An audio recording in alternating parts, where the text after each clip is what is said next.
Let's welcome our debaters to the stage, and if you could give each one of them a lovely round of applause.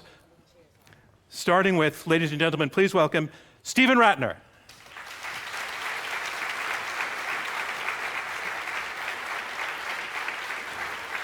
Jonathan Cowan. Jonathan Cowan.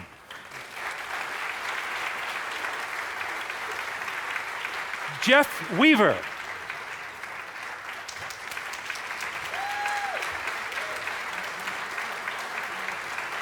And Karine Jean-Pierre.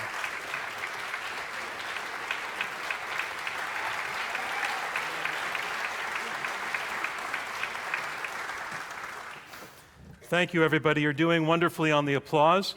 I appreciate that, and if you can keep that energy up again, it will help with the podcast so that people who listen really know how hard these debaters were working to persuade you and that you were listening closely and had a lot of energy yourselves. So, given that, I would like to launch the program proper, the parts that end up in the podcast, and I'd like to start that by asking you for one more round of applause.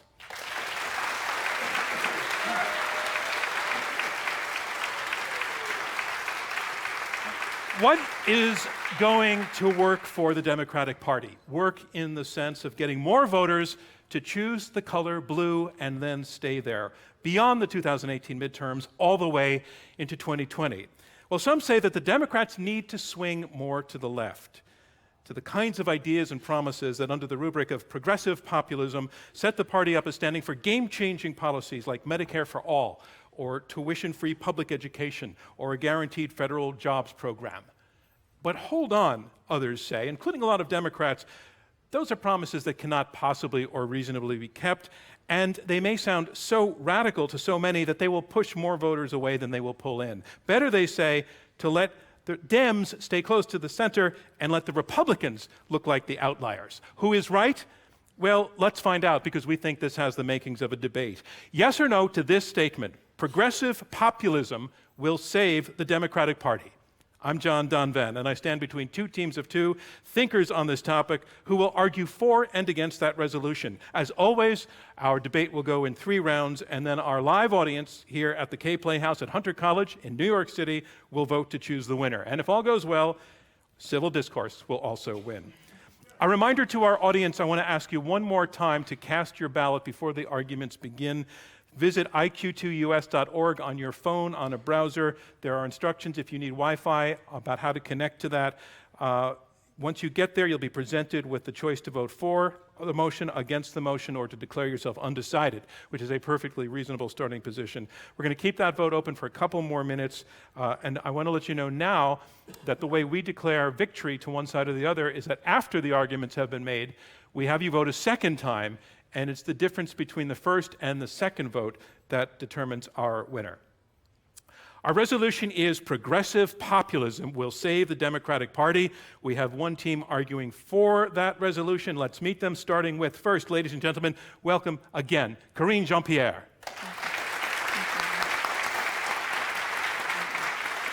Karine, welcome to Intelligence Squared US.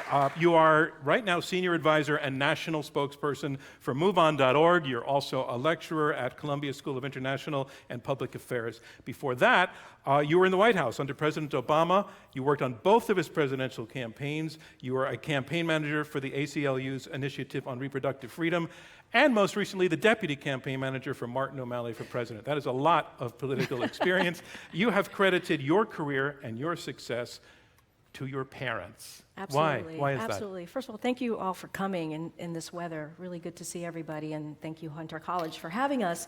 Yeah, I accredit everything to my parents. My parents are from Haiti. They are immigrants. They came here decades ago. At the time, Haiti was a dictatorship. And they wanted the American dream. They had heard about the American dream. And so through their travel, they ended up here in New York City, grew up in New York. And they've worked so hard, and their heart and determination, their love for this country and the country where they were born, really gave me kind of the fuel to do everything that I've done, as John was listing, in my career. And without them, I don't think I would have ever ended up in the White House. And because of them, I still continue the work that I do through Move On. And so it's my parents and my daughter that really fuels me today. And my hope is that not only will she go for the American dream, but that she will realize the American dream. Because so many people Karine, in this country... I apologize. I have to... I just have one last quick thing. Go for it. Because so many people in this country are still Start trying again, to realize because that. I interrupted you, so That's say it. it one more time. I was saying so many people in this country are trying to realize the American dream still. So Thank you, Karine That's it. Jean-Pierre. thanks. And your partner is Jeff Weaver. Jeff, welcome to Intelligence Squared. Thank you. You are a longtime advisor to Senator Bernie Sanders. When he ran for president in 2016, you were his campaign manager. You also managed his Senate election campaign in 2006. You are the author of a new book called How Bernie Won, Inside the Revolution That's Taking Back Our Country and Where We Go From Here. It came out in May. Jeff, Bernie didn't win. So what do you mean when you say he won? Well, Bernie did win. If you look, Medicare for All is now supported by 80% of Democrats and 52% of Republicans. The minimum wage is being raised to $15 all over this country. People are talking about free college, free tuition in public colleges and universities. And we're having a debate like this tonight, and this is a testament to how Bernie won. Thank you very much, Jeff Weaver. Again, our resolution is progressive populism will save the Democratic Party. We have two debaters arguing against it. First, please welcome Jonathan Cowan. John, welcome to IQ2. You have over 25 years of experience at senior levels of politics and government. You were a Democratic press secretary in Congress. You were chief of staff at the Department of Housing and Urban Development during the Clinton administration. You're here tonight most specifically, though, because you're the co-founder and president of a moderate Democratic think tank called Third Way. Tell the moderator what moderate means to you. Moderate Democrat to me means a commitment to bold, modern ideas and a willingness and a conviction to think outside the blue bubble. Thank you, John Cowan. Very short and sweet. And you also have a partner in this debate, Stephen Rattner. Ladies and gentlemen, please welcome Stephen Rattner. Stephen, welcome back to Intelligence Squared. You've debated with us before. It's wonderful to have you back. You are chairman and CEO of Willett Advisors and an economic analyst for MSNBC. You also have a lot of experience in politics. You were counselor to the Secretary of the Treasury. You were most notably President Obama's car czar. You've defended the motion last time you were with us. Obama's economic policies are working effectively. That was back in 2009, 9 years ago. So, curious, under President Trump, are we still feeling the effects of Obama's policies? You know, it's so interesting to think back to 2009 and the idea that that was actually a debatable subject, because I think the last 9 years would eliminate any debate as to whether his policies were effective. And if you need any proof of that, Donald Trump is trying to take credit for it pretty much every day. All right. Again, short and sweet and to the point. Ladies and gentlemen, Stephen Rattner and the team arguing against the motion. So let's move on to debate. Debate begins with round one. Those are opening statements by each debater in turn. Speaking first for the motion, and Jeff, you can make your way to the lectern area. Speaking first for the motion, progressive populism will save the Democratic Party. Here is Jeff Weaver, senior political advisor to Senator Bernie Sanders. Ladies and gentlemen, Jeff Weaver.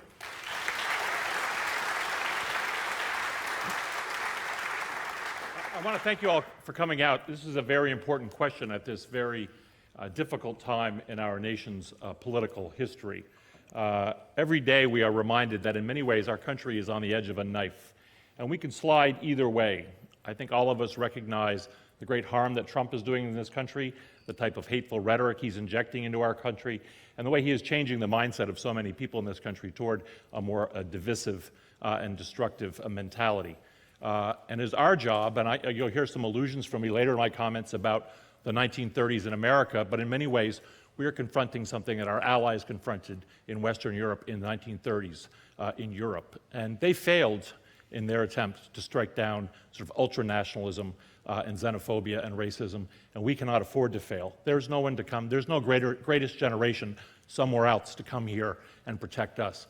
What does that mean? That means we have got to galvanize the American people, the grassroots of the American people. We've got to unify the American people and create a country that, as Bernie says, that and a government and an economy that works for everyone. And I think as we go through this tonight, we talk a little bit about the history of the Democratic Party and where we are today, I think you will see that not only is the sort of neoliberal corporatist view incapable of confronting and defeating Trump, but in many ways is responsible for its rise in this country.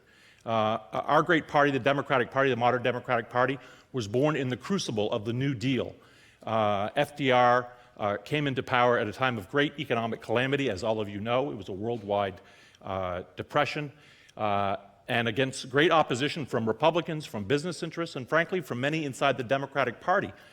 Put together a coalition, created Social Security, created workers' rights, created a lot of investments in this country that we still see today, the TVA and other things, that created dominance by Democratic politics in this country for decades, this coalition, this grand New Deal coalition. And our job in this country is to rebuild that grand New Deal coalition. This cannot be a party of only upper middle income people, of only well-to-do suburbanites. This has got to be a party that represents also working class people and marginalized communities. And what those people understand is that we have big problems in this country and we need bold solutions. And the solutions that are being offered by people in the sort of progressive populist camp are not unrealistic or undoable if we have the political will in this country. We live in the richest country in the history of the world. All of our Western democratic allies have universal health care. We do not. We used to have free tuition at public colleges and universities in this country. That's not a new thing. That's kind of an old thing. We used to have that, and we have lost it. The value of the minimum wage has degraded over time. Working people need to have a standard of living in this country, whether that's through legislation or putting pressure on companies, as we've seen recently. Senator Sanders got 1/3 of a million people a raise at Amazon.com. So we have got to energize and excite people. And what has happened is, after this period of dominance, we had the Reagan Revolution.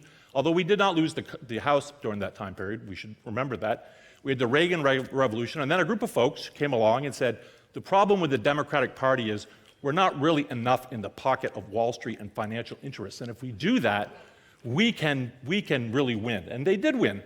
In 1992, Bill Clinton won with 43% of the vote. It was a three-way race, as people may remember.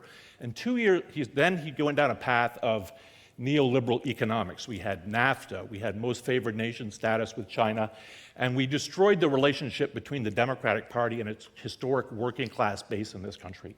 In 1994, we lost the House of Representatives for the first time since 1952. Seeing that kind of loss and the disconnection between working class people and the party, they turned to a very ugly set of policies. DOMA, to attack the LGBT community. Welfare reform, which was a pared-down version of Reagan's welfare queen program. The crime bill, which created mass incarceration in this country. We forget that Bill Clinton and Joe Biden are the fathers of mass incarceration in America. And since then, we have been trying to find our way. And in 2016, the grassroots of this party said, no more. We want to stand up. We want to reclaim our New Deal heritage. We want to be the dominant party in this country again for decades to come. We want to bring people together and not divide them up. We have got to serve the interests of working people, marginalized communities, and not the rich and the powerful. And I hope you vote for us at the end of this process. Thank you, Jeff Weaver. The resolution, again, progressive populism will save the Democratic Party. And here to make his opening statement against the motion, please welcome Jonathan Cowan, co-founder and president of Third Way. Ladies and gentlemen, Jonathan Cowan.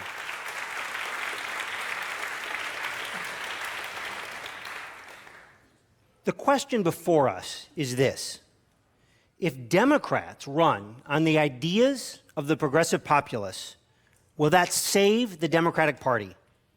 Will these ideas win elections everywhere so that we can defeat Trump in 2020? The answer is no. Let's start with what we, all of us on this stage, have in common. We are all excited about the new generation of candidates hailing from all ideological wings. Young people, women, and people of color are adding dynamism and diversity to the Democratic Party. But where we disagree is over the ideas these candidates should be carrying. The evidence is overwhelming that populist ideas will not help Democrats regain the White House or majorities. They might look good on a bumper sticker, but when voters hear about the details, support crumbles. Take their centerpiece idea, Medicare for all. It has been tested, and it has failed. In 2016, the purple state of Colorado had a Medicare for all style initiative on the ballot.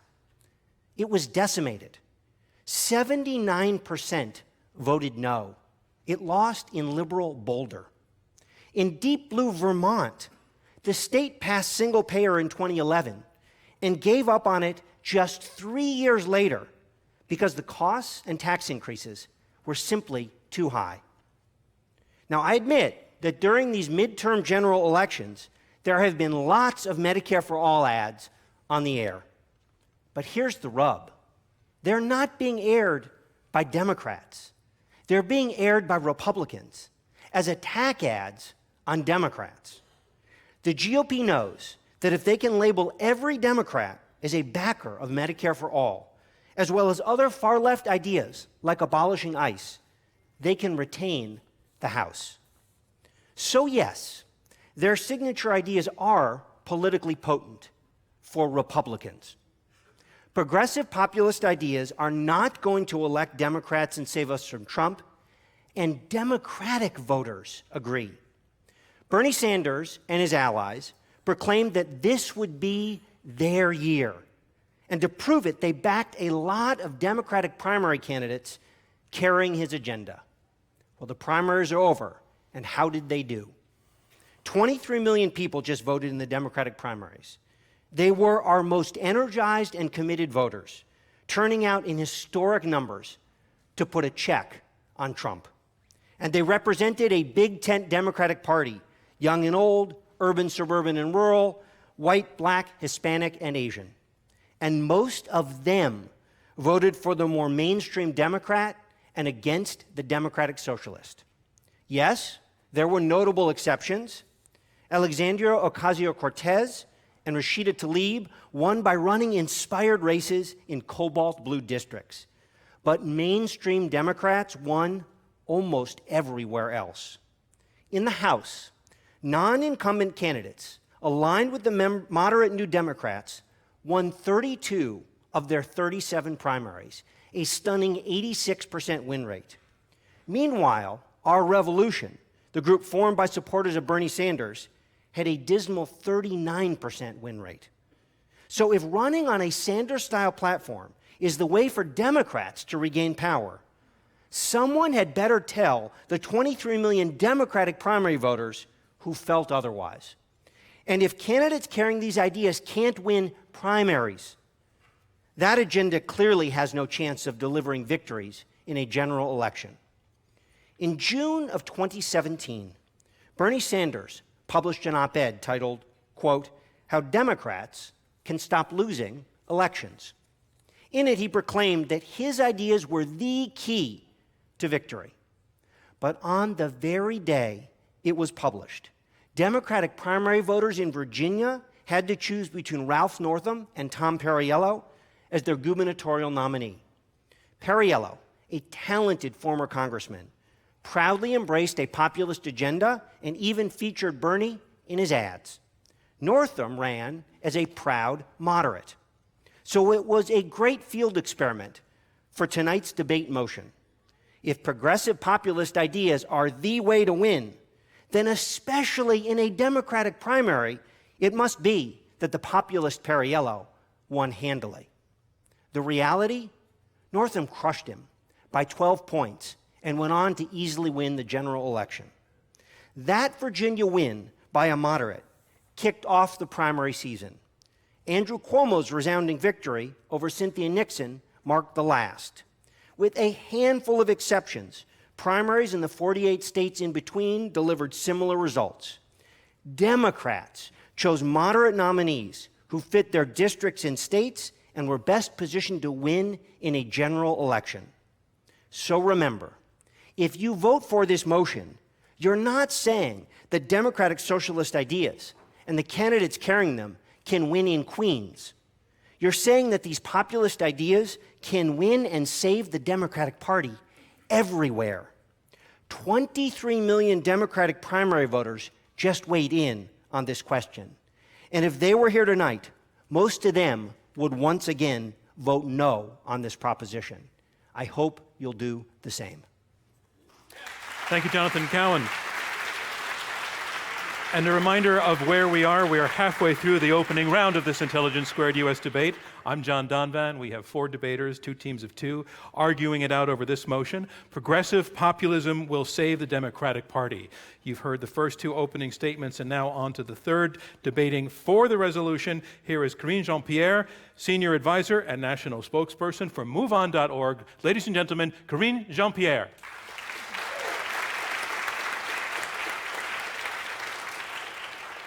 So let's step back for a second and actually define what we're here to debate. First, populism. Populism is defined in the dictionary as support for the concerns of ordinary people. And I would say everybody here on stage probably agrees with that. Now let's go down a little deeper and really get into the discussion. Populism is not about right versus left, but it's about top versus bottom. Populism actually offers up solutions. How? Well, one of the solutions that it offers up is how do we fight against a society that benefits the privileged, the elites? Now, there are many forms of populism. Donald Trump has his form of populism rhetoric, but his populism is right-wing, white nationalist populism. He chooses to divide the country using race, religion, immigration status, and gender. Progressive populism unifies and brings us all together. The late Senator Paul Wellstone used to say, when we all do better when we all do better. Now, economics is key. It's a key tenet of progressive populism, but it's not the only thing. We also have to talk about the systems, the power of systems that are created to help, to benefit the privileged and the elites. And I'm talking about white supremacy. I'm talking about patriarchy, Islamophobia, and also heterosexism, which is what progressive populism does. It fights against that. It says no to that. So we need inclusive populism and also multiracial populism. Now, many of our opponents would say what we're talking about is identity politics, and identity politics divides people. But then I would say, how are we supposed to get justice if we don't know the reality of our identities? How do we not define who's at the top and who's at the bottom? How do we move forward? As I mentioned earlier in my opening, my parents were immigrants. My dad was a New York City cab driver, my mom a home health care aide. And I would argue, and I think I would be right to say that the issues that mattered to them also mattered to their white working class counterparts. But look, I'm not here to define really, that's not the role that I'm supposed to do, but I wanted to give you a sense of populism and progressive populism, what that means. I'm supposed to give you an argument as to why progressive populism is the future of the Democratic Party. Jeff did a good job giving the history of populism. I'm going to give you some data points. Progressive populism, as I mentioned, has solutions. Our solutions are actually incredibly popular. For example, Medicare for all. Lake Research did a survey back in April and asked voters in battleground congressional districts how they felt about Medicare for all. 54% strongly support Medicare for all. But I think the most interesting thing about that survey was that Democrats who are infrequent voters, it was more popular with them. So progressive politics favors debt-free college, which is popular. It favors universal child care, which is popular. Affordable homeownership, which is important. And we also believe in the auto bailout, which was incredibly successful. Thank you, Steve Rattner. And it was a great example of how activism, how government, when they step into activism, can really help the markets and intervene in the markets. That's what it did. But now I want to talk about the successful candidates who are progressive populists that are currently happening right now. And not in blue states. I'm talking about deep red states. The first one is Beto O'Rourke. He's running in Texas. Donald Trump won Texas by 9 points. Mitt Romney won Texas by 16 points. Beto O'Rourke is authentic. He's fighting for the people. He's progressive. He's not taking PAC money. He's not taking corporation money. And he's doing really well in that race. Wendy Davis, who lost the governor's race a couple years ago by 20 points, said that she would run a more progressive campaign, a more authentic campaign if she were to do it again. Andrew Gilliam, incredibly progressive, making history. And in the naysayers in the primary had said, oh, he's too progressive, he's too liberal, there's no way.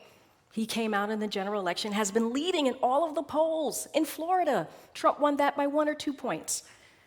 All the past Democratic candidates who were in the middle have never done as well as he's doing right now. And the irony of that is he's probably going to, on his coattails, help Bill Nelson win, who's a centrist.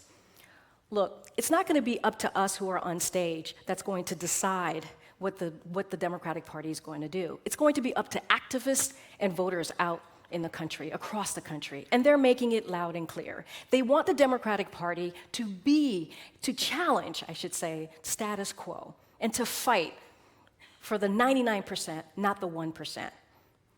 So progressive populism is the future of the Democratic Party. Thank you. Thank you, Karine Jean-Pierre. And that is the resolution. Progressive populism will save the Democratic Party. And here to make his statement against the motion, please welcome Stephen Rattner, Chairman and CEO of Willett Advisors and former counselor to the Secretary of the Treasury. Ladies and gentlemen, Stephen Rattner. Thanks. Let me start by echoing what John said. I'm a Democrat, and I consider myself a progressive, and I consider myself as a fighter for the 99%, as I think it should be defined. I believe that our tax system excessively favors the rich. I believe that income inequality in our country is at reprehensible levels and must be addressed. I believe that the federal government should lean in and try to solve the pressing problems of those who have been left behind. I believe that America has an important role to play in the world, including by imparting our values of democracy and human rights. But I don't believe that endorsing policy ideas that are either unaffordable or make little economic sense or would do more harm than good, or all three, would somehow be good politics for the Democratic Party. Let me do my historical review.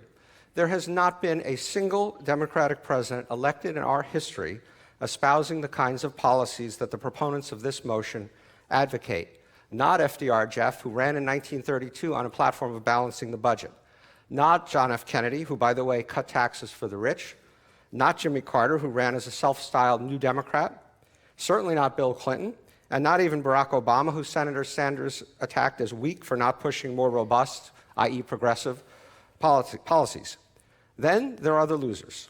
George McGovern, who carried just one state and the District of Columbia in 1972. In 1984, Walter Mondale suffered exactly the same fate. Just 4 years after that, Michael Dukakis was trounced, 426 electoral votes to 111. All of us up here agree that the election of Donald Trump was one of the saddest days of our lifetime.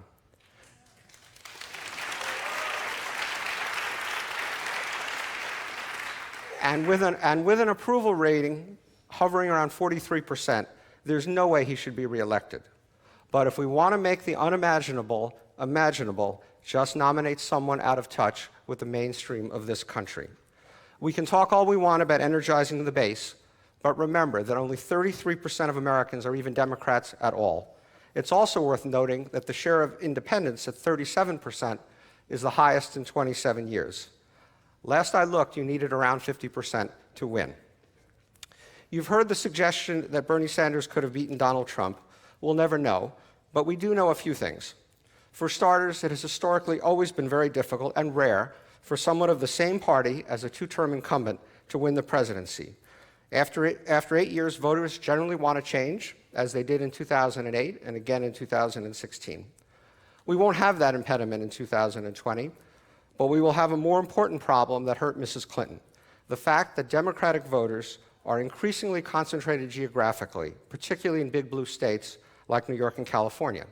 That's a large part of why Mrs. Clinton lost, even though she got 3 million more votes than Donald Trump. So to win, we must reach out to more moderate voters in Pennsylvania, in Michigan, and in Wisconsin, 3 states that we never should have lost. Lastly, you've heard turnout blamed for Secretary Clinton's loss, but at 60.1%, turnout was higher in 2016 than it was for Barack Obama's reelection in 2012. Now let's turn to policy. John made a compelling case for why Medicare for all is bad politics. The same would inevitably be true of some of the other ideas that Senator Sanders and his sympathizers have put forth once the electorate understood the implications. Guarantee a $15 an hour income to all, that would cost on the order of $680 billion annually. How about providing a $12,000 a year basic income to every American? The bill for that, a whopping $3.8 trillion per year, and given that our tax revenue runs about $3.5 trillion annually, paying for that would require doubling taxes. Expand Social Security? That sounds pretty good until Americans understand that the trust fund is on track to go broke in 2034 and jeopardize the benefits that we've already promised. Just wait until the voters go to Sanders' website, as I did, and find him absurdly claiming that Social Security has a $2.8 trillion surplus.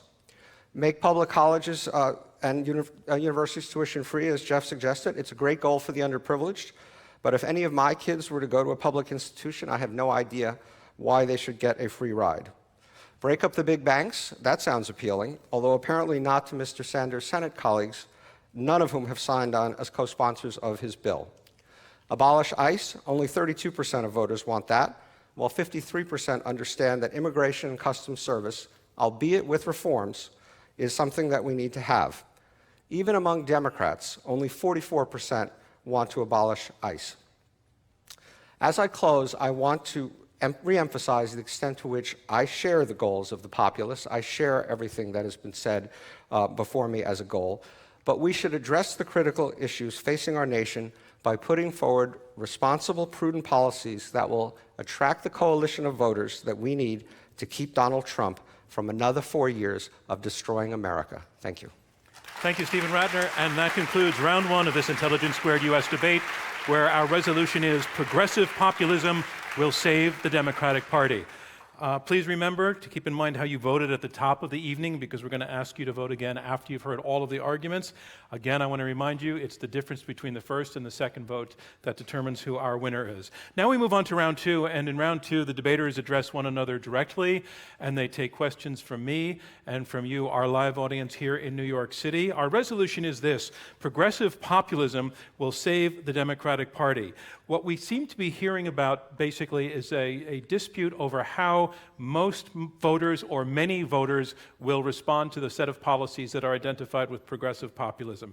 The team arguing for the resolution, Karine Jean-Pierre and Jeff Weaver, are arguing that, in fact, these ideas would be very popular, they would be vote-getters. They describe in this country a sense of emergency in the light of things like xenophobia and ultranationalism and racism that requires the Democratic Party to go back, they say, to its New Deal roots, to the kind of emergency that preceded the New Deal, a time when bold solutions were required and bold solutions were put into place.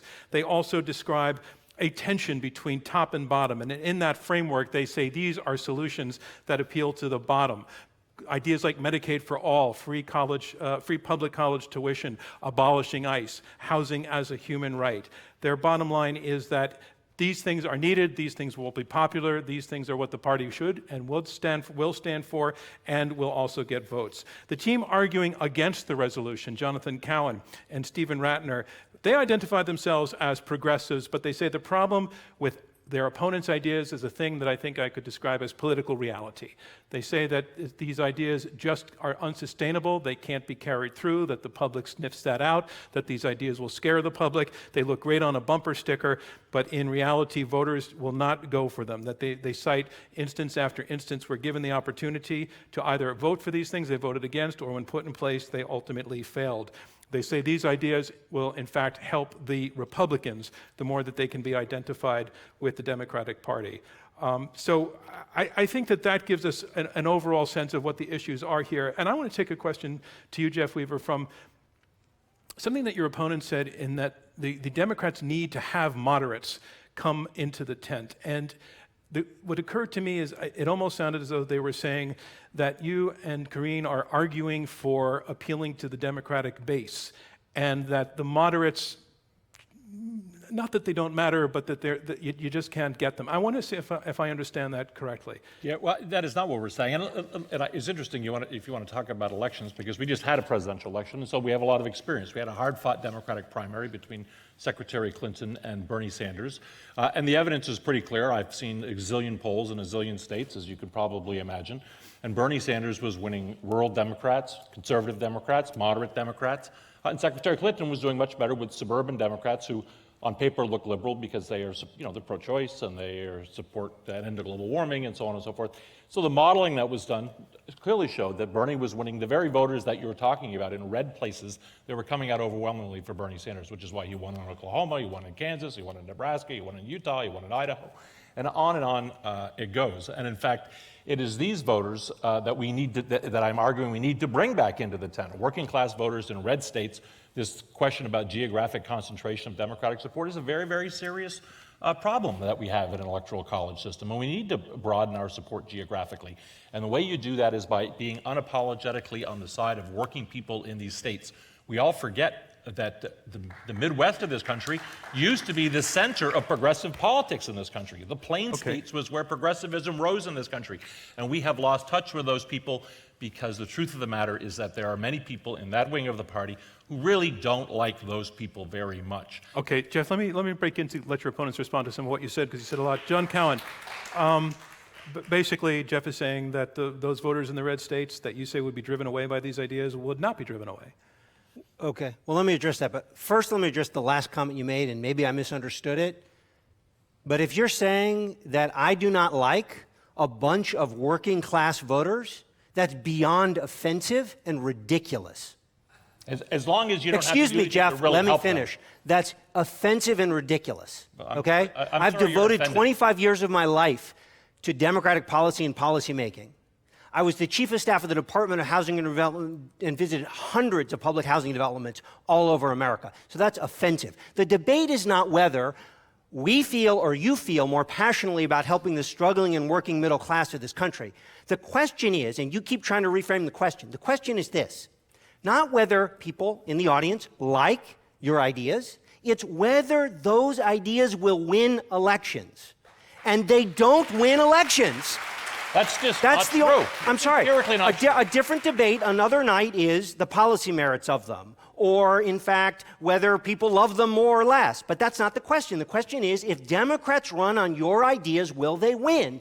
We just had, not a poll, we just had an actual election of 23 million Democratic primary voters. And however you feel about Sanders and his ideas, whatever you feel about them, the result is unequivocal. Democratic primary voters of all different kinds in all different places in the country chose candidates who are not the passionate supporters of your ideas. Let me bring in Karine. Just to be fair, John, you said liven it up and leap in, so I don't want it to look like I'm obnoxious. I'm just let's saying. not forget the election you told we had in us- 2016 where your ideas Karine, before really you speak, lost. we like to keep this friendly. Trying to think of the words. Not happy's not the word. Friendly's the word. And the fact that your opponent took such direct offense at what you said, do you want to say anything about that? No, I do want to say something about it, because if you were going to win elections... No. I mean the fact that he took personal offense. I'm sorry you took personal offense. How's that? That's not kind of offhanded... All right, that's a non-apology apology. I'll go to Karine. That's right. Karine, you're up. There are currently in this election cycle, we do have some history makers. And those history makers are running on progressive issues. Those history makers are diverse. And they're running on issues that are actually popular. And I don't think they would have ended up in a general election in these competitive races if that wasn't the case. I mentioned Andrew Gilliam. That's amazing. This is Florida that we're talking about. You know? I just want to say, by the way, I know I'm asking the questions, but I encourage all of you to talk to the audience. You don't have to address me. Oh, 'cause sorry. Yeah. Andrew Gilliam. And the naysayers, as I was saying in my presentation, said he couldn't do it. He was too progressive. He was too liberal. And he beat out, was it 4 or 5 centrist, millionaires, Democrats? So this argument, and he's not from a blue state, you know, he's from a red state. And let's not forget Stacey Abrams, who could potentially make history in 20 some odd days, who has a history of also working across the aisle, which is great, but she's also literally progressive. running an ad right now labeling herself a pragmatic leader, and she was attacked from the left from being too centrist during her primary. Who's attacking her from the left? During her primary, she was attacked from the left. From whom? So the person she was running against was not her from the left. So who are you talking about? Again, Attacked by whom, though? I passionately support Stacey Abrams. Yeah, but you can't put that statement and say she was attacked by. No one was. We were supporting her. No. Was one of her the first. opponent. Her opponent in the race. Was to her right. Her opponent her was only a moderate. opponent was not to Yes, the right. she was. No. The other Okay, we have an yes, she impasse on was. that. Karine, I want to give you another 30 seconds because I want to bring Steve Rattner in, but to finish your point. Yeah, I'm just saying that we have candidates in red states, not blue states, who are doing incredibly well, who are making these races competitive, and they're running on progressive issues. Okay. So, Steve Rattner, to respond to, in other words, your opponents are saying, look, here's this case, here's this case, here's this case, not just in cobalt blue areas. Well, you kind of made my point for me. Karine used the word, there are some history makers. Some. I agree, there are some history makers. Unfortunately, they are a small number of history makers against a much larger group of That's not examples. Let me finish. Against a much larger group of examples that John just ran through of many cases, case after case after case during this primary season. 23 million votes in which the Democratic Party, before you even get to the rest of the electorate, but the registered Democrats chose the moderates. With respect to 2016, yes, I would absolutely concede that Senator Sanders has an appeal to a certain group of working-class Democrats who find some of his populist ideas appealing. However, that was not enough to get him to win. He lost the primaries to Hillary Clinton by 4 million votes, if I remember correctly. So we've had that test. We've had a centrist, moderate, whatever you want to call Mrs. Clinton. I think she's a liberal. And you've had someone who is very, very progressive within the Democratic Party, before you even get to the electorate.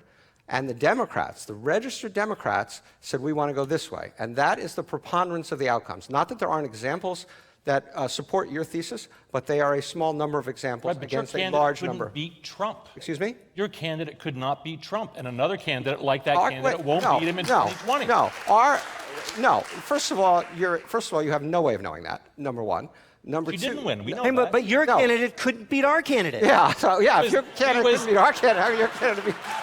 He was at I mean, that seems like a rabbit hole to go down. No, the question is, what's the future for the party? If the party continues to go with you guys, they will continue to lose But to when you Trump, say if the and party worse. continues to go with us guys, the last 2 Democrats to win the White House back to back were us guys. I mean, your guy said our guy, Obama, was not progressive. And I know what he thinks of Bill Clinton. So our guys are the last 2 Democrats to win the White House twice back to back. Isn't that the objective? And not just the last 2. I mean, give me an example of one Democrat who's won the White House going down your road.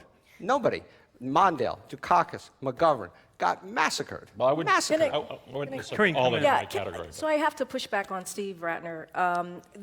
Move On has endorsed more than 200 candidates across the country. Play to the folks. Sorry, I keep talking Yeah, I know. to you. I'm so I sorry. know. They're the voters. He They're the endorsed more than 200 candidates across the country who are progressive candidates, who are diverse, who are in states like Texas, Alabama, Georgia, Florida, and they're running on a progressive message. And so to say that, yeah, I said some are making history because the ones that I named were making really big history. We're talking about Florida and Georgia and Senate gubernatorial races. But we searched for them, they came out, and they're running really important races. I do want to go back, because you guys keep wanting to go back to 2016. Let's go back to 2016 for a second. So 2016, there were 46.9% of registered voters who did not come out to vote. Hillary Clinton got 6.8 million less voters than Obama did in 2012. And the reason why, there are many reasons why. I think they were not excited enough. You had young people who stayed home. I think that the 46.9 million, many of them were from our side, the Democratic side and the Republican side. And also you had a system that was rigged. And what I mean by that is in 2013, the Voting Rights Act was gutted. And so what did you see? You see voter ID laws, these awful voter ID laws pop up all across the country. In Wisconsin, there were more than 200,000 voters who were not able to vote, who were disenfranchised. In North Carolina. So there's a couple of things here. There's a system that needs to be fixed that is for the 1%, not the 99%. And also we need to energize. We need to really give issues to voters, our base that gets them out there. So can I just do a factual correction? Hillary Clinton got almost exactly the same number of votes in 2016 as Barack Obama got in 2012. That's not what I read today. Well, that's a fact. So your facts are right and my facts are wrong? Is that what you're saying? You may have alternative facts. But I may not have alternative facts. But I have facts that I actually looked up. I have to keep reminding myself, you guys all belong to the same party. I don't think so. The Democratic Party. Yeah. Well, let me take to John Cowan what I think I heard Karine just saying, is that these ideas could be so energizing that they will bring people out of the voting woodwork who have chosen to sit it out before. And I think their whole message was this need to reconnect with the bottom. I'm uncomfortable using the term bottom, but I'm using it because this I did, but to the bottom socioeconomic sector of society, the working person, that they're disengaged, and that there was a coalition, there could be a coalition that could be excited into voting for these ideas and therefore changing the game. Of course, it's all speculative, but that's... But this is actually, the point is, it's just speculative. Let's go to political reality. So I'll give you two examples of political reality around this. Let's just pick Medicare for all. So if the thesis is that these ideas, of which the single centerpiece is Medicare for all, will energize all kinds of voters and win elections, if that's the thesis, which it clearly is, if that's the thesis, then let's look at the general election advertising of the Democrats in the 84 competitive races. Well, it turns out I asked my staff to do that, and a bunch of them sat around and watched 286 Democratic ads on health care to see what Democrats were saying, since they're putting all their money into winning their races and turning out voters. Not one Democrat in the 84 competitive races is running an ad that says Medicare for all. So unless we think that all 84 of those Democrats are idiots and have no idea how to win their races, which would be horrific news for the country, but unless we think that, it means they took a hard look at it and they said, you know what, these ideas aren't going to win me elections. That's not how I'm going to win this fall.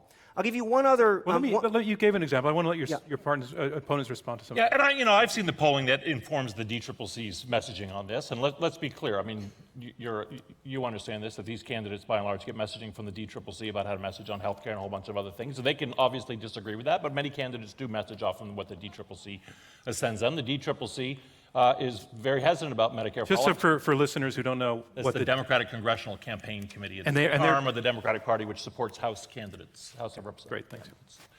I just think their advice is wrong, and it's borne out. 80% of Democrats in polls support Medicare for all. 52% of Republicans. How can you say that is a losing issue? Because you're Andrew Gilliam just won a primary in Florida against a bunch of millionaires on the issue of Medicare for all. You're citing a poll. I'm citing an actual ballot initiative. Well, in Colorado, they ran a ballot initiative for a Medicare for all system. It lost 79-21. It lost in Boulder, Colorado. Andrew Gilliam is forget polls that questions can be asked anyway. And by the way, Kaiser Foundation, who is the gold standard on healthcare research and polling in the United States, Kaiser can produce numbers for you that show, yes, a majority of people support it, and then the moment you start telling them anything about it, the support completely collapses. So instead of a theory, Bernie would have won but beaten Trump, Medicare would work if you did this, let's look at the reality. The reality is they're not winning. I'll give you one other thing on the midterms, because this is really important. We can't redefine who is in the general election candidates. Of the 84 competitive races, 76%, right, 3/4 of those folks have been endorsed either by the New Democrats in the House or the Blue Dogs, the conservative Democrats in the House. Just 4% have been endorsed by Justice Democrats and Our Revolution. So look at who's actually running. The people who won these races are moderate, mainstream Democrats, and they're the people who, God willing, are going to put a check on Trump and hand us back the House. Can I put something else into the conversation? I want to be very careful about how I phrase this because I am not drawing comparison between the content of what candidate Trump put out there to the public with the ideas that the progressive side is putting out there. I am not drawing that, but I am drawing the notion of his finding a way to excite and rattle the bars of the cages that a lot of Americans felt they were living in to the degree that they voted for him along with those ideas, that he went out and played the populist game and made big promises that I think, talking about political reality, 2 years ago, political reality was that he could never get elected, and yet he pulled it off. So what does that example show for your opponent's argument that big, sweeping, dangerous-sounding ideas in a positive way, given how they're framing them positively, could actually have this impact on the electorate and pull off the unpredictable, even though no sitting Democratic president ever ran on those ideas before? Steve Rattner. Look, first of all, I don't know that Trump had very many big ideas. He had a slogan, "Make America Great Again." And it was actually quite brilliant, even though he stole it from Ronald Reagan, in that... No, but he pushed buttons. He pushed all kinds of buttons that are... I'm getting sure, to that point. Look, the fact was, and is, that there are still huge numbers of Americans who've been left behind. When you look at median wages adjusted for inflation, when you particularly separate them out and look at what's happened to people toward the bottom, even during the Obama recovery, hard as President Obama tried to make it better for everybody, the fact is that for a variety of reasons, you had a large group of Americans who felt angry, who felt left out, by the Democratic Party because it was worrying about a lot of other interest groups, or at least they perceived that to be the case, and they decided to vote for Donald Trump. And as I said during my remarks, it is almost without precedent. I think there are maybe 2 or 3 examples in 200 and some odd years of someone of the same party as an 8-year president succeeding because people like change. They want change after 8 years. So Mrs. Clinton, and she had 3 million more votes than Donald Trump anyway, but they were in not exactly the right places by 70,000 votes. And so you had a kind of perfect storm of events that caused him to be elected. I don't think the fact that he got elected suggests that Medicare for all... Let me just say one thing about Medicare for all, and then I'll shut up. When you say, if you go to any of these people, half of Americans get their health care from their employer. You say to them, you're going to lose your health care from your employer and you're going to become part of government health care. You think they're going to support that? Well, apparently, I just want to... No, go ahead. Apparently, go ahead. apparently Elizabeth Warren thinks they do. Kirsten Gillibrand thinks that they will. Cory Booker thinks that they will. These are all people who are going to be running for president of the United States. I'm just, in case it had escaped you. Bernie Sanders thinks they will. Every senator, U.S. senator who's thinking about running for president supports Medicare for all. Not everyone. And I would say that... Jeff Merkley's... which person running for the U.S. Senate? Well, we don't even know who's running it. I would say to you that if one of those people gets nominated on that platform, we will lose, we'll have 4 more years of Donald Trump, and we will be deeply, deeply regretful about that. We will only lose if the people who back your ideas and fund your ideas and are major funders of the Democratic Party fold up their cards and go home like they did on McGovern and at other times. If your wing of the party stands with the progressive nominee... Forget my wing of the party. Forget my wing of the party. 33% of the country are Democrats. How do you win an election? Even if you get every single one of them, how do you win an election without reaching out? Because half of millennials are independents. This old notion that it's Democrats, moderate independents, and Republicans on the right is that old, outdated notion that has no reflection in American politics. There's a huge bunch of particularly young people who are independents who are over here, not in here. And when you do what you do, which is move to the right, those people don't vote for Republicans, they go away. I haven't moved to the right. I want to go to audience questions now. Don't be scared. The way that it will work is if you raise your hand, I'll call on you, and a microphone will be brought to you. I do need you to wait until you receive the microphone to ask your question. And again, I'd like you to tell us your name, at least your first name, and to come out with a good, terse question. Try not to do too long a prelude. There's a gentleman on the 3rd row aisle in what looks like a green shirt to me. If you could stand up Yes, sir, I'm looking right at you. Yeah, thanks. There you go. And if you can tell us your name again, please. Hi, my name is Will. I have a question for both sides, actually. One thing that I've noticed has been kind of ignored in this debate over progressive populism and Democratic policy writ large is foreign policy and defense spending. Like, we just passed a $720 billion bill with essentially token opposition. I know Bernie was against it, but we've been engaged in 2 wars for 17 years and potential conflicts in Syria, Yemen, and possibly Saudi Arabia and Iran.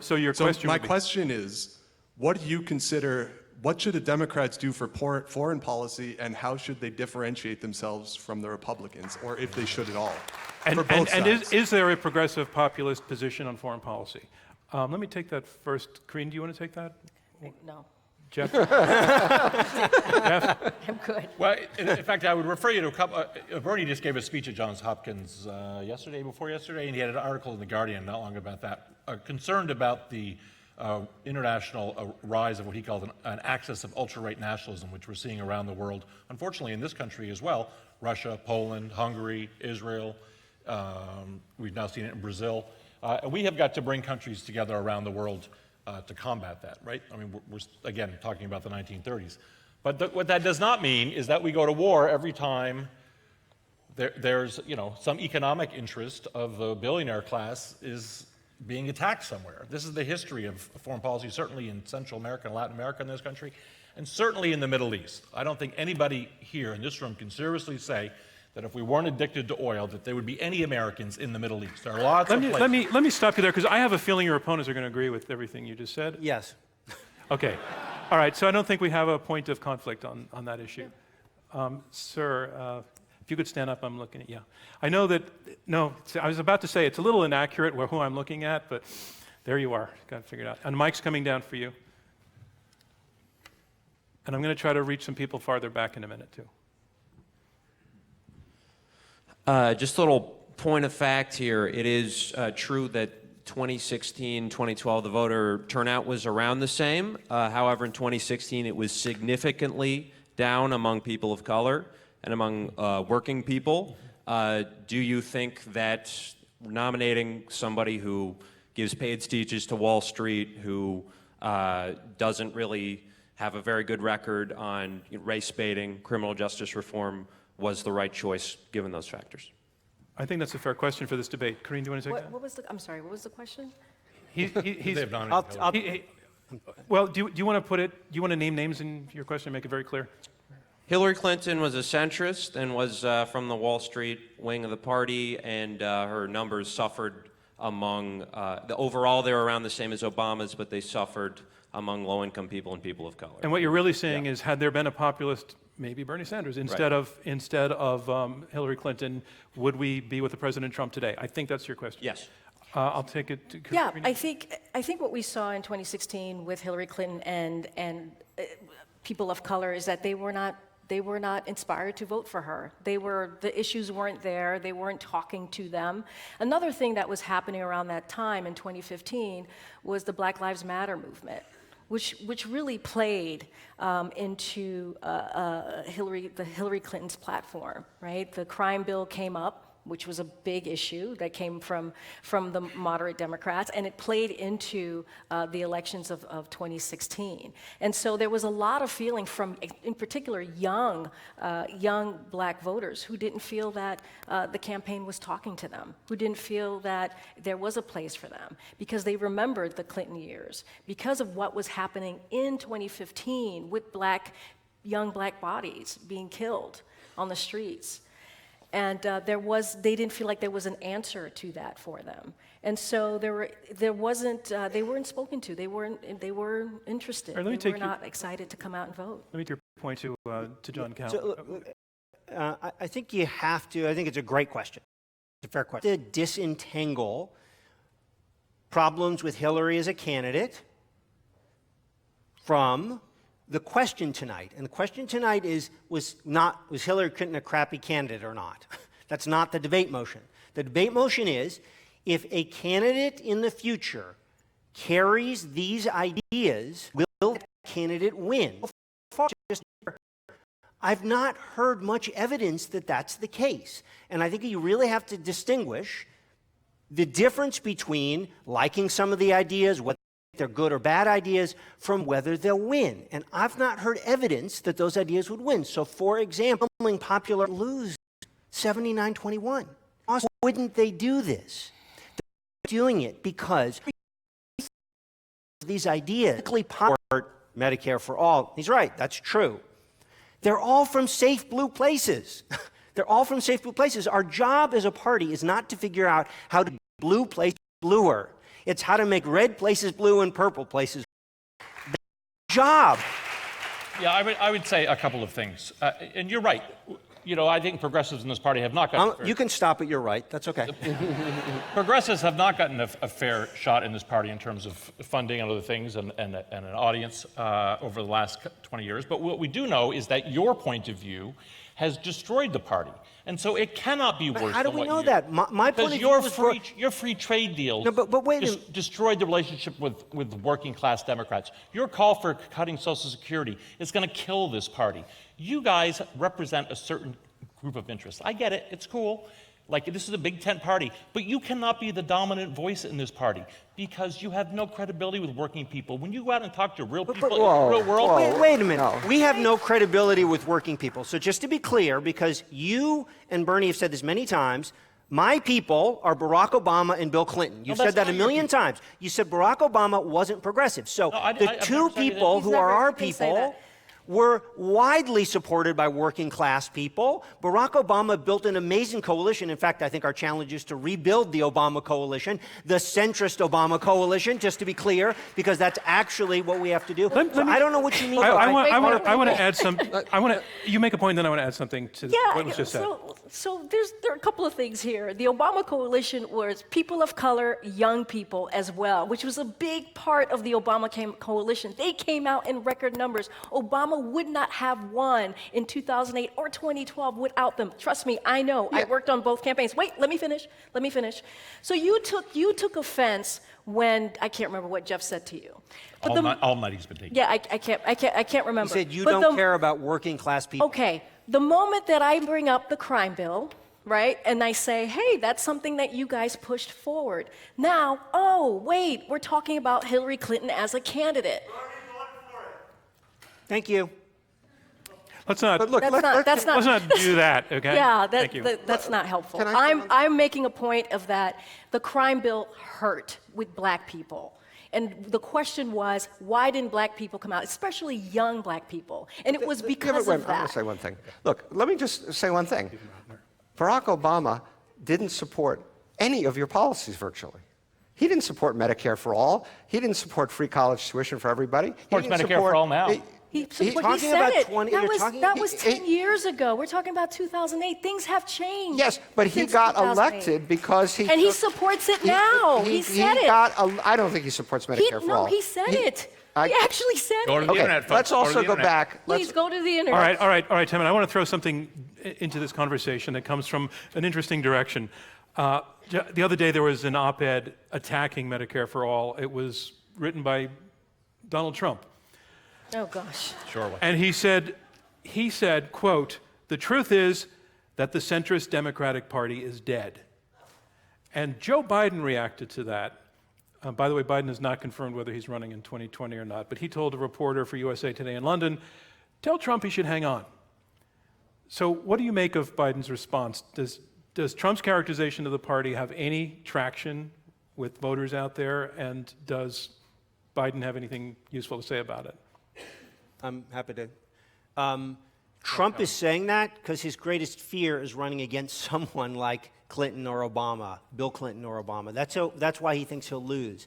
If the centrist Democratic Party is dead, the centrist wing of the Democratic Party is dead, I'm not sure then exactly what we're debating.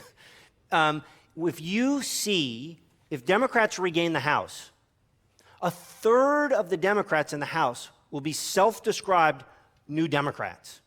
So far from the centrist Democratic wing of the party being dead, it's alive, it's well, it's robust, it's elected the last 2 Democrats to the White House, and I think this is really important, from my point of view, and this is not the subject of the debate tonight, but you should know it, I don't believe that the way to win is a reprise of 1990s democratic centrism any more than I believe a reprise of 1960s democratic socialism the way to win. We're in a new era and we need something different. But that's not the question tonight. The question tonight is, are the ideas like Medicare for All put up, is there evidence that those will win elections for Democrats? And there isn't. The other side to respond, and then I'm going to go back to questions. It's not just Medicare for all. There's also debt-free college. There's affordable home ownership. I think you guys are sticking on that because, for you think it's an issue that wins. You talked about winning. You talked about examples of elections recently where candidates have won. I'm going to bring up a candidate right now, Connor Lamb, PA 18. Can you explain what PA 18 is? Pennsylvania 18 congressional district, very red district. Connor Lamb, Democrat, won the district, which was, I think it had been held by a Republican for more than 10 years, if I get that right. And Move On members had endorsed Connor Lamb before it became a national race. And they endorsed him early and worked really hard for him. Not because, he's this progressive. It's because of the issues that he was running on. He was running on protecting Social Security. He was running on protecting Medicare and Medicaid. And so I guess the point that I'm making on is the issues matter as well. Those issues that I'm just talking about matter. Now, where do you guys stand on that? Where does Third Way stand on Social Security? And I think that matters because you're talking about that our issues are not going to win the day, but where are you guys on Social Security? Delighted to answer that. Just to be clear, though, the debate tonight is not about our platform. We have a robust one, big, robust one. I actually agree. Right? I don't want to spend.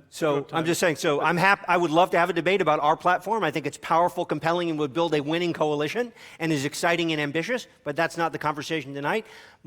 Just so to be clear, protecting Social Security isn't a Sanders position or a progressive populist position. It's a position that I can't really think of many Democrats who don't hold it. There's a woman with black sweater and eyeglasses. Yes, thank you.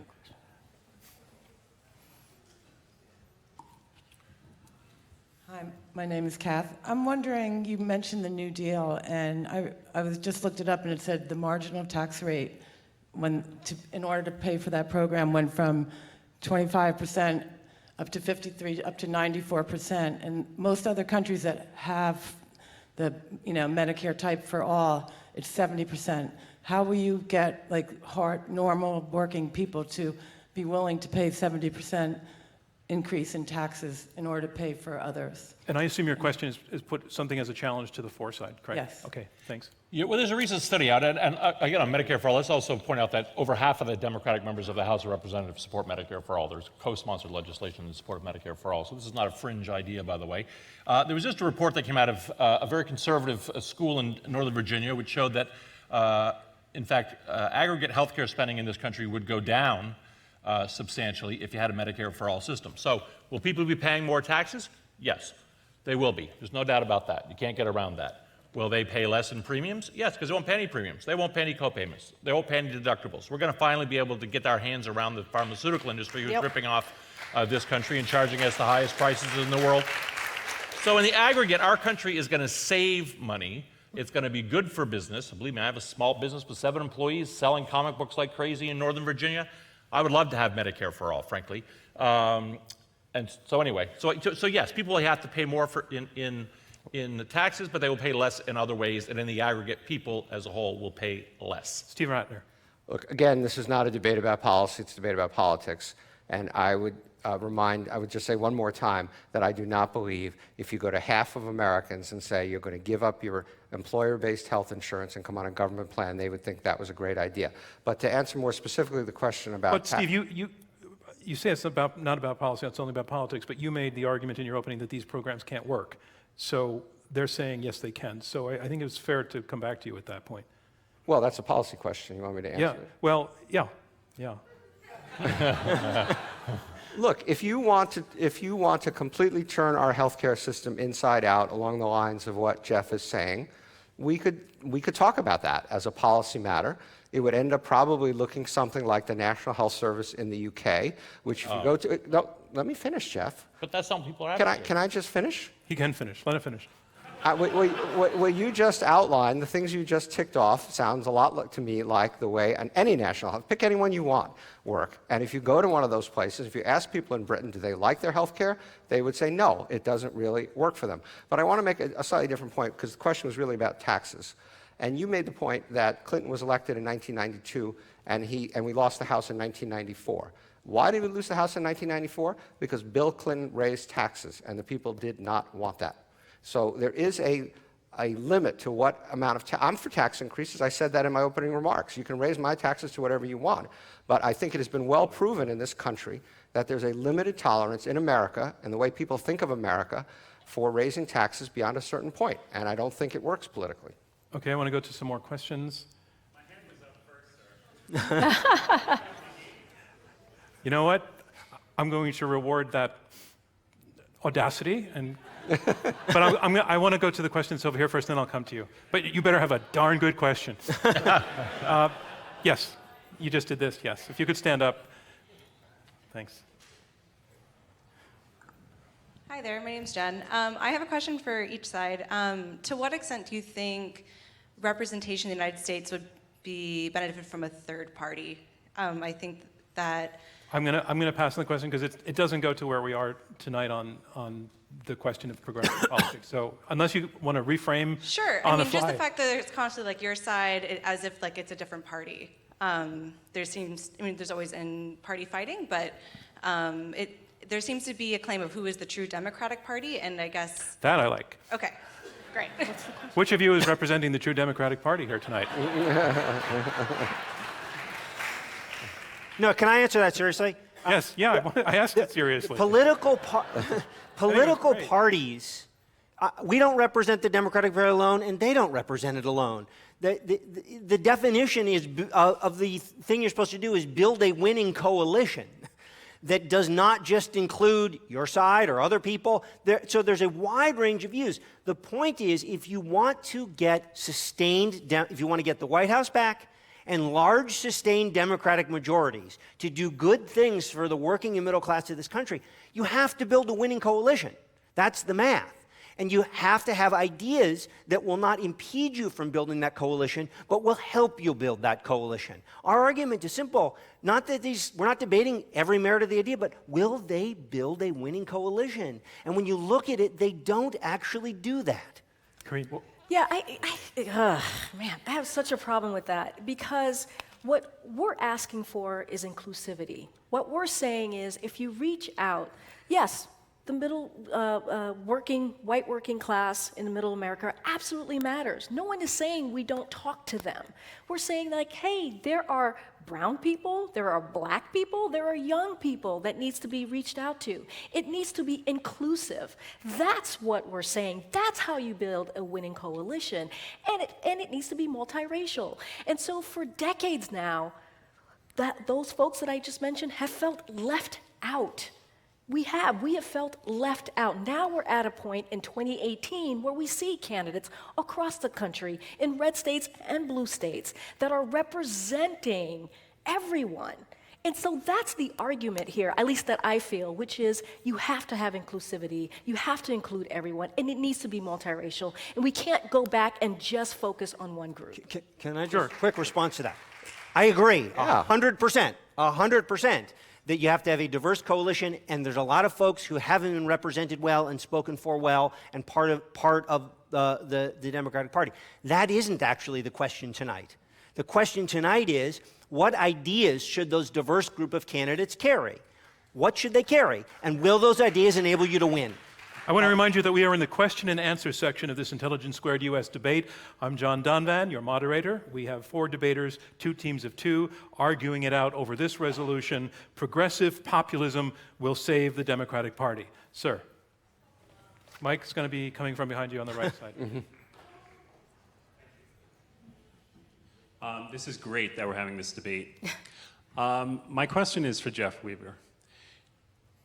The 2 sides that are going on here if you have information from both sides and then you have the voters, the information does not get down to them the way this is going on.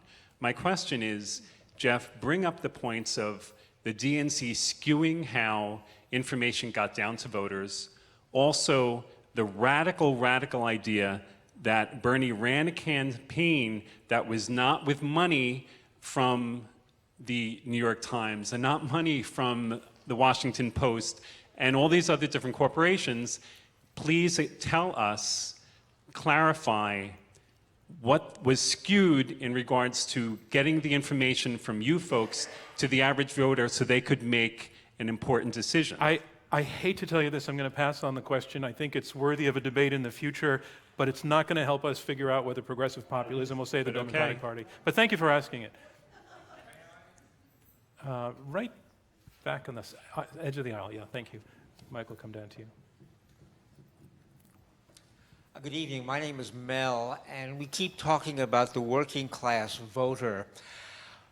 What if we took the proposed money for free college education for all and created a civil conservation corps? Okay, I'm going to pass on that as well. It's a policy question, again, worth debating in the future. But Steve, that's one where I'm not going to go into the policy on it because you didn't raise that. Right in the center there. I know Mike's coming for you if you can wait. You see the gentleman, and it's coming on your left side.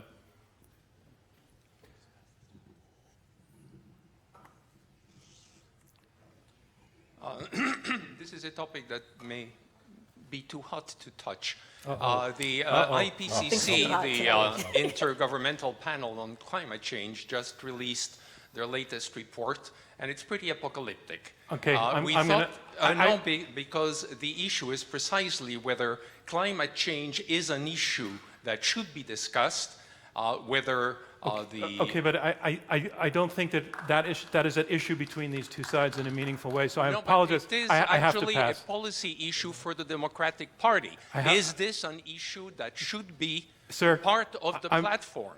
I'm going to pass because I don't think that they're a dispute in a meaningful way on that. And I want to go down to this gentleman in the front row. Yep. Thank you. So my name is Paul. My question is more for the populist progressive side.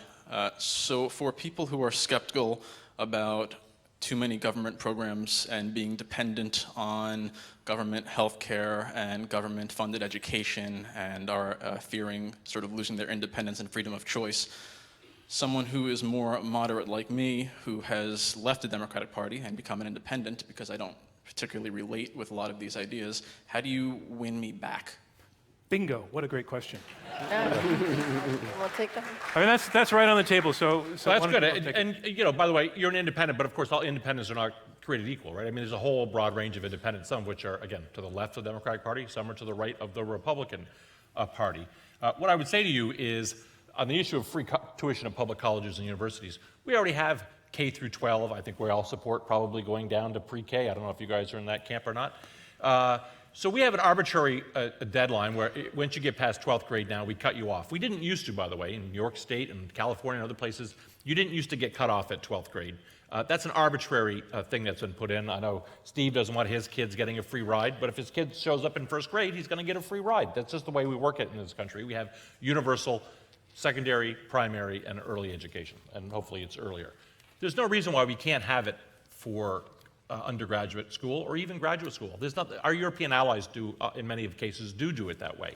And what we have in this country is a great loss of talent of young people who either choose not to go to school or come out of school greatly indebted. And there's research that shows that people have so much debt that they delay making major purchases, they delay getting married, they delay having kids, and a whole host of other things.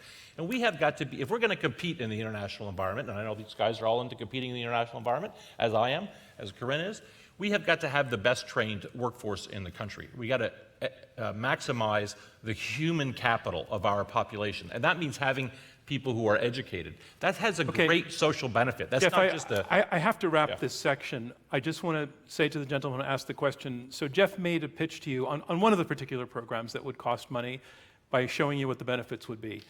Did you find it food for thought, persuasive, any of those things? You certainly found it food for thought. Okay, interesting. I don't think One there's at a a response to time. the other One side. at a time. Can we? I'm happy to respond. Go ahead. All right, take it, Steve. I would just say that this gentleman actually epitomizes what John and I are trying to persuade everybody about, that there are a large group of people out there, some number, I don't know what, who find the policies espoused by our worthy opponents to be not what they can relate to, and therefore they have left the Democratic Party and become independents.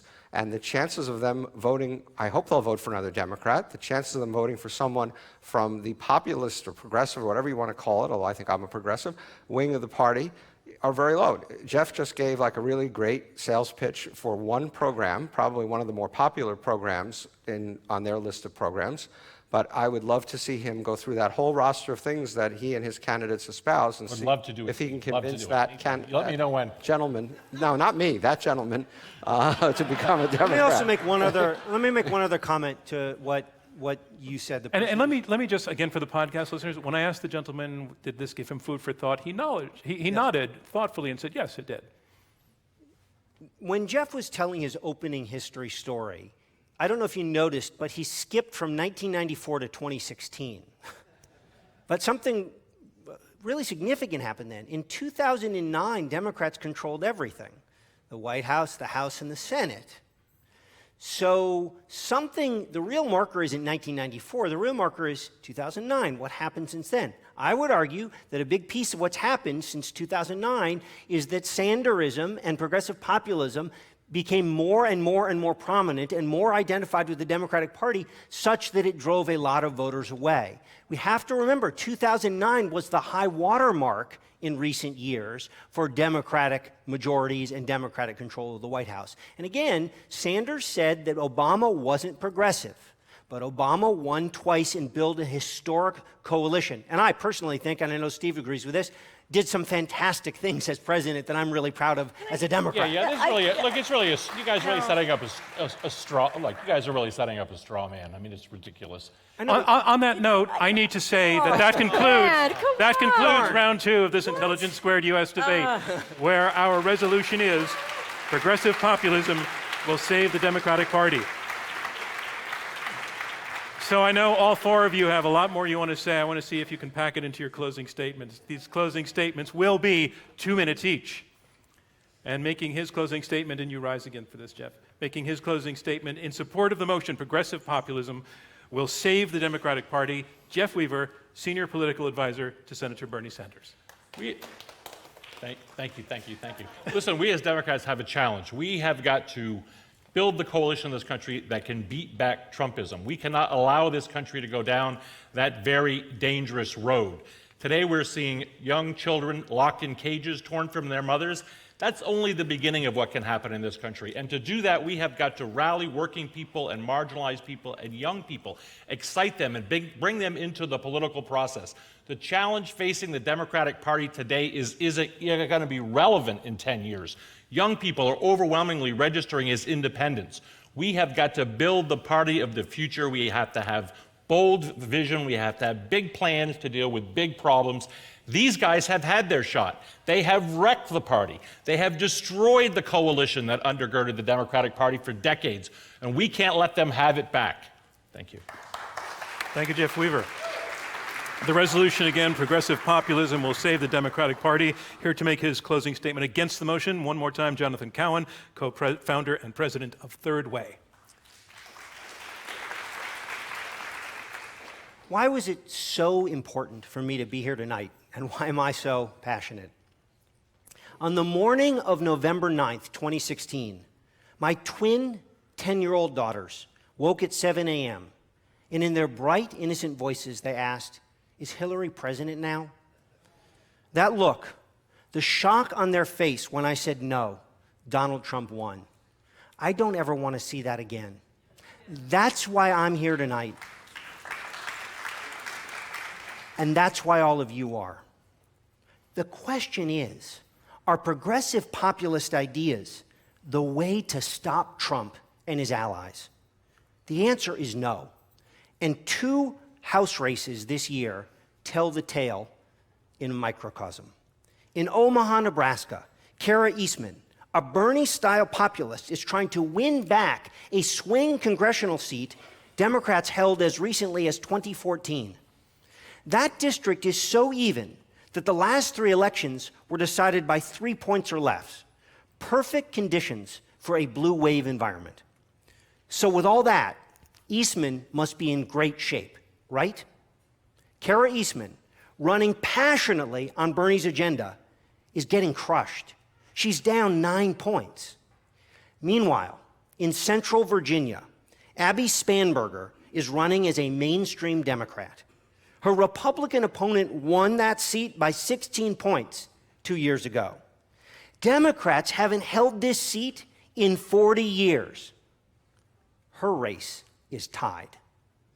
We may actually flip a red seat because we ran a bold and modern centrist Democrat. Saving the Democratic Party requires winning everywhere to regain the House now and to fire Trump in 2020. As Kara Eastman's situation makes clear, we can't save the party. We can't win general elections with a set of socialist ideas and candidates that even most Democratic primary voters just rejected. To save the nation from Trumpism, I urge you to vote no. Thank you. Thank you, Jonathan Cowan. The resolution again, progressive populism will save the Democratic Party. Making her closing statement supporting the motion, Karine Jean-Pierre, senior advisor and national spokesperson for MoveOn.org. So, where I work at MoveOn, our millions of members form a big part of the Democratic base. As we listen carefully to our members, we learn about their priorities and what motivates them. And it's not centrism, and it's not incrementalism. It's a bold progressive vision for our future. Let me tell you about Chuck T. Chuck is a veteran who joined the Army to pay for college. In the Army, he fell in love with being part of something bigger than himself. Now one of our MoveOn volunteer leaders, Chuck says progressive policies reflect the core Army values instilled in him through a decade of service, that he sees championing progressive policies as his second service to this country. Or think of Carmen V., a MoveOn member who says centrist Democrats have never inspired her to do more than vote. But she has been inspired recently to act by issues like incarceration reform and separation of immigrant families, and by progressive public officials like Beto O'Rourke and Jeff Merkley. She is now simultaneously volunteering not just for MoveOn, but for several progressive candidates. If the Democratic Party will be saved, it will be saved by volunteers and activists like Carmen and Chuck. And what they themselves tell us is that progressive ideas inspire them. Activists like Carmen and Chuck will save the Democratic Party. And majority of voters who strongly agree with Carmen and Chuck will save the Democratic Party. I think it's already evident to probably most of us in this room that progressive populism is the direction of the Democratic Party. Therefore, I hope you vote today for progressive populism to save the Democratic Party. Thank you, Karine Jean-Pierre. And that is the resolution. And here to make his statement against it, here is Stephen Rattner, Chairman and CEO of Willett Advisors and former counselor to the Secretary of the Treasury. Look, this has been a great discussion. We've heard lots of valid statistics, maybe some that aren't quite as valid, but lots of very good arguments. And I do want to genuinely commend our opponents for their passion and their commitment to the Democratic cause. I'd also like to close with a more subjective personal observation. It may surprise some of you, but even as a business person, I live in a world that is dominated by centrists, moderate Democrats, independents, and moderate Republicans. Not all my friends are financial types. They include lawyers, academics, journalists, public servants, and so forth. Excuse me? Stop it, please. Thank you for apologizing. Within that universe, I know very few people who voted for Donald Trump last time, and even fewer who would vote for him next time. But I also know vast numbers of people who say they could never vote for someone like Elizabeth Warren or Bernie Sanders, not because they're not good people, but because of their ideas. But my friends simply don't believe that the policies of the far left are fiscally responsible, nor that they would improve the functioning of our economy, which for all of its challenges, which I will recognize, is still the envy of the developed world. So to me, it comes down in large measure to practical realities. Nominate someone from the fringe of our party, and we could very well end up losing an election 2 years from now that by all rights we should win. On the other hand, I am confident that any Democrat who can bring our party together and appeal to the tens of millions of independents would triumph and end our national nightmare. Thank you, and please vote no on the resolution. Thank you, Stephen Rattner. And that concludes closing statements in round 3 of this Intelligence Squared U.S. debate. And now it's time to learn which side you feel has argued the best. We want to ask you a second time to go to your cell phones and vote again, reminding you that the URL is the one you see on the screen, iq2us.org/vote. You'll be presented with the same choices for, against, or undecided. I'll give you a minute to get that done, and then I'll be watching all of you for reestablishment of eye contact.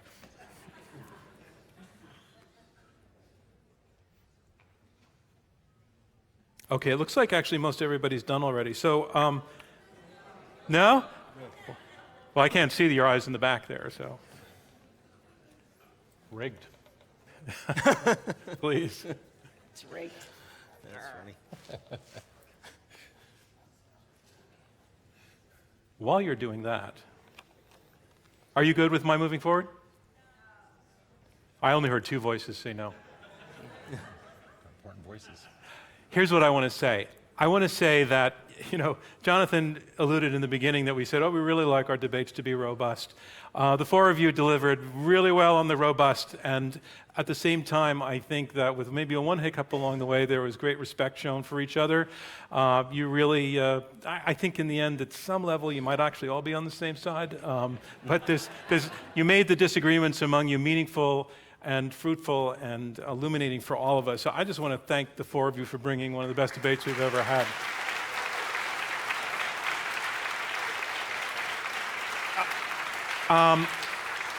I'd also like to say this to all of the people who got up to ask questions that I passed on. I'm choosing not to take your question. I in no way meant to disparage the question. I think that everything that was brought up was relevant somewhat tangentially, and I could see where you were going with it. I just have to make a call in the moment as to whether we're going to be going way off on a side topic or not, or whether we're really going to circle back to the resolution. I make the call as best I can. It doesn't mean that I think that the questions are wrong-headed or in any way invalid. So I want to thank everybody. In fact, I started thinking that climate change question, maybe I should have taken it. So I'm not perfect at it. I'm doing the best I can, but I do want to say to everybody who got up and asked a question, thank you. And to those of you who respectfully passed the mic on, thank you for doing that. So we are in the middle of our fall season here at Intelligence Squared US. We're going to be in New York again on November 1st. We're going to be debating this resolution, Trump is bad for comedy. That's going to be fun. That's a fun one. Darn. Yeah. We will be... Can we come back? I was going to say. You can definitely come back. I have a on feeling... the same side. I don't know if we're going to be probably on the same side. Our debaters include, on the side arguing that Trump is bad for comedy, P.J. O'Rourke. He is teaming up with stand-up comic Sarah Schaefer, who's great, by the way. I've only recently gotten to know her work, and she's really funny and really smart. A great combination. On the other side, arguing that Trump is not bad for comedy, we have Kurt Anderson, who is the host of Studio 360, and he's debating with a partner named Billy Kimball. Billy Kimball's maybe a name you don't know, but you know what he does. He's a supervising producer for the HBO show Veep, which is a show that takes a comic look at politics. So it's a really, really great lineup. And then our final debate of the season, we're going to be heading out to Silicon Valley. Our resolution is, has the tech hub lost its soul? Has Silicon Valley lost its soul? We'll be partnering with Techonomy to take that on. Arguing that Silicon Valley has indeed lost its soul, we have Tristan Harris, who is co-founder of the Center for Humane Technology. Arguing against him is Silicon Valley historian Leslie Berlin. You can get more information on all of our upcoming debates on our website, iq2us.org. You can also hear all of our debates on our podcast. That's Intelligence Squared US, and those are available on all of the major podcast platforms. We are also, this turns into a television program on the Newsy Network on Sunday morning. It's titled there is Up for Debate. So I want to, again, thank everybody there. And while we're waiting for the results, I just want to put a a question to everybody. This is not competitive at this point. And maybe you don't have a ready answer, but that would be an answer in itself. Curious to think who you should be leading the party in 2020. Oh. Steve Rattner. You're the only one who didn't groan. Look, I think some of the people that one could think about, and I'd be happy with any of these kinds of folks, would be Steve